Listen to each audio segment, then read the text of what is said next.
Good morning everyone. पिछले video में हम लोग क्या पढ़ रहे थे? देखिए, तो ट्रांस हिमालय पढ़ रहे थे। ट्रांस हिमालय के बारे में हम लोग क्या क्या पढ़ लिए थे? तो काराकोरम के बारे में पढ़ लिए थे। यहाँ देखिए, काराकोरम के बारे में पढ़ लिए थे। तो उसके बाद लद्दाख, जिसको हम लोग कैलाश रेंज के भी तिब्बत पठार में जानते हैं, नाम से जानते हैं, उसको भी हम पढ़ लिए थे। उसके बाद जास्कर भी पढ़ लिए थे।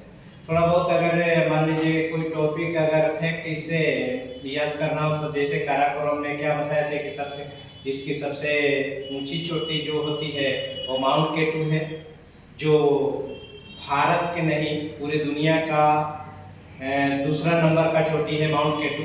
ठीक है ना, जो कहाँ अवस्थित है?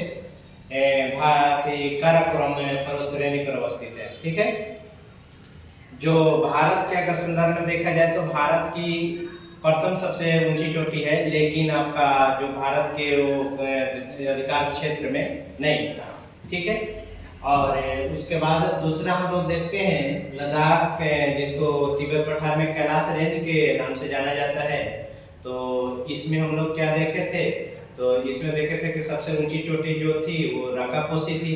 ठीक है, और तीसरा जो है जास्कर है, जो इसको देखे थे तो इसके सबसे ऊंची चोटी जो थी द्रास और कारगिल थी। ठीक है, और द्रास भारत का सबसे ठंडा स्थान भी था। कुछ और फैक्ट थे जो आप लोग को पिछले वीडियो में एक बार फिर से रिकॉल कर लीजिएगा। ठीक है, जैसे आज जो मैं पढ़ाने वाला हूँ, जो लद्दाख पठार के बारे में पढ़ाने वाला हूँ। किसके बारे में पढ़ाने वाला हूँ? लद्दाख पठार के बारे में पढ़ाने वाला हूँ। ठीक है ना, तो लद्दाख पठार जैसे कि देखिए, इसी को पूरा को हम लोग लद्दाख पठार बोलते हैं, के नाम से जानते हैं। जैसे काराकोरम, लद्दाख और कैलाश रेंज जो है और जास्कर, तीनों को मिला करके पर्वत श्रेणी जिस पठार में फैला हुआ है, इसको हम लोग लद्दाख पठार के नाम से जानते हैं। कौन सा पठार के नाम से जानते हैं? लद्दाख पठार के नाम से जानते हैं। ठीक है ना, तो अगर लद्दाख पठार की स्थिति देखें तो आपको देखिए, तो ये आपका उत्तर पूर्व है। तो उत्तर पूर्व वाला क्षेत्र में कौन सा देश है? चाइना है। ठीक है, चीन है। लद्दाख पठार का उत्तर पूर्व में अगर देखा जाए तो चाइना का क्षेत्र है। ठीक है, और लद्दाख पठार का उत्तर वाला क्षेत्र यानी ये वाला क्षेत्र अगर देखा जाए तो ये वाला क्षेत्र आपका अफगानिस्तान के वखान प्रांत से लगा हुआ है। ठीक है, लद्दाख पठार का क्षेत्र। और ये वाला क्षेत्र अगर देखा जाए तो आपका पश्चिमी जो सीमा है वो आपका पीओके से लगा हुआ है। किससे लगा हुआ है? पीओके से लगा हुआ है। तो अगर लद्दाख पठार का अगर एक तरह से चौहद्दी देखना चाहें तो आपका उत्तर पूर्व में चीन हो गया, उत्तर में आपका अफगानिस्तान हो गया, और आपका पश्चिम में कौन सा हो गया? तो पीओके का, पाकिस्तान का पीओके का क्षेत्र हो गया। ठीक है ना, तो ये चीज हो गई। इसी चीज को मैंने लिखा है। तो देखिए, लद्दाख पठार का उत्तर पूर्वी उत्तरी सीमा जो है चीन के साथ किसके साथ? चीन के साथ, तथा पश्चिमी सीमा पीओके के साथ संलग्न है।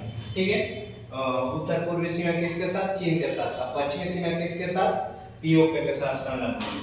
तथा इसकी उत्तरी भाग में अफगानिस्तान के वखान प्रांत से सीमा स्पर्श करती है। ठीक है ना, इसके उत्तरी भाग में कौन सी सीमा स्पर्श करती है? तो अफगानिस्तान के वखान प्रांत की सीमा स्पर्श करती है। ठीक है ना, आगे हम लोग देखते हैं। तो देखिए, लद्दाख पठार की एक कहानी हम बता चुके हैं आप लोगों का, जब इंडिया का इंट्रोडक्शन दे रहे थे। तो याद कीजिए, पीछे वाला वीडियो में जा करके नहीं तो एक बार रिकॉल करके फिर से देख लीजिए, क्योंकि जब इंडिया इंट्रोडक्शन दे रहे थे तो उसमें लद्दाख पठार के बारे में ही बताए थे कि ये वाला जो पोर्शन है वो चाइना के द्वारा 1962 में हम लोगों से छीन लिया गया था, जिसको किस नाम से जानते थे? अक्साई चीन के नाम से जानते थे। जिसको किस नाम से जानते थे? अक्साई चीन के नाम से जानते थे। और इसके बीच जो एक लाइन था, उस लाइन को किस नाम से जानते थे? एलएसी के नाम से जानते थे। भारत और अक्साई चीन जो चाइना ने छीना हमसे 1962 की लड़ाई में, तो 62 में चाइना छीना, जिसको अक्साई चीन के नाम से जानते थे, उसके बीच की सीमा को हम लोग आज किस नाम से जानते हैं? तो एलएसी के नाम से जानते हैं, लाइन ऑफ एक्चुअल कंट्रोल, जो पीछे बताए हुए हैं। और लद्दाख पठार का ये वाला पोर्शन जो आपका आज क्या है? पाकिस्तान के क्षेत्र में है, जिसने 1948 में हमसे छीना।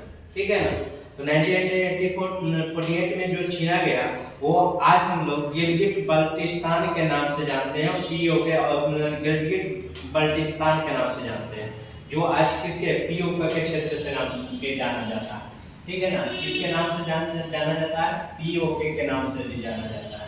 ठीक है, और इसके बीच की जो सीमा है, इसके और भारत के बीच की जो सीमा है वो एलओसी के नाम से जाने जाते हैं, लाइन ऑफ कंट्रोल के नाम से जाने जाते हैं। तो ये वाला चीज ये फिर जो है आपका इंडियन इंट्रोडक्शन में भी बता दिए थे, तो आज लद्दाख पठार पढ़ रहे थे तो इसके भी पढ़ लिए। चलिए इसी चीज को मैंने आगे लिखा है कि 1948 में पाकिस्तान द्वारा एवं 1962 में चीन द्वारा इसके बड़े भूभाग भौगोलिक क्षेत्र को भारत से छीन लिया गया। ये किसके भौगोलिक क्षेत्र की बात कर रहा है, लद्दाख पठार की। ये लद्दाख पठार के बड़े भौगोलिक क्षेत्र को कौन 62 में छीना, चाइना छीना। 48 में कौन छीना, तो पाकिस्तान छीन लिया गया। यह प्रदेश पाकिस्तान में गिलगिट बल्टिस्तान, जो अभी बताए हैं, गिलगिट बल्टिस्तान के नाम से जाना जाता है, तथा चीन में अक्साई चीन के नाम से जाना जाता है। ठीक है, पाकिस्तान में किस नाम से जाना जाता है, गिलगिट बल्टिस्तान के रूप में जाना जाता है, जबकि चाइना में अक्साई चीन के नाम से जाना जाता है। वर्तमान में पीओके के मध्य एलओसी, यानी ये वाला पीओके का क्षेत्र है, उसके बीच भारत और पीओके के बीच जो सीमा है उसको एलओसी के नाम से जानते हैं, लाइन ऑफ कंट्रोल के नाम से जानते हैं। क्यों, भारत तथा चीन के मध्य, भारत तथा चीन, ये वाला अक्साई चीन के मध्य एलएसी गुजरता है, यानी लाइन ऑफ एक्चुअल कंट्रोल के नाम से जानते हैं। ठीक है, ये यहाँ तक पॉइंट हो गया। और अगला पॉइंट हम लोग देखते हैं, लद्दाख पठार का प्रमुख नगर लेह। देखिए ये आपका लद्दाख पठार का प्रमुख जो नगर है वो लेह। ठीक है ना, कौन सा प्रमुख नगर कौन है, लेह।